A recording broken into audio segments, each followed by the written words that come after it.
నేనేమంటున్నా అంటే కేసీఆర్ గారు, కేటీఆర్ గారు, నేను, మా కుటుంబం, మాది రక్త సంబంధం.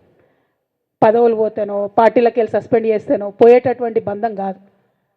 కానీ ఎవరైతే వెస్టెడ్ ఇంట్రెస్ట్ ఉన్న పార్టీలు ఉంటారో, పార్టీలో ఉండి కేవలం డబ్బు సంపాదించుకోవాలనేటటువంటి ఒక ఆలోచనతో, వ్యక్తిగత లబ్ధి పొందాలనేటటువంటి ఆలోచనతో ఉన్నటువంటి వ్యక్తులు, వాళ్ళకి కావాల్సింది ఏంది? మేము ముగ్గురం కలిసి ఉండొద్దు, మా కుటుంబం బాగుండొద్దు, మా కుటుంబం విచ్ఛిన్నమైతేనే వాళ్ళకి అధికారం వస్తుంది. దాంట్లో భాగంగా ఇవాళ మొదటి స్టెప్పు నన్ను బయటేసిరు పార్టీలకు వెళ్ళి. అది ఇక్కడితో ఆగదు.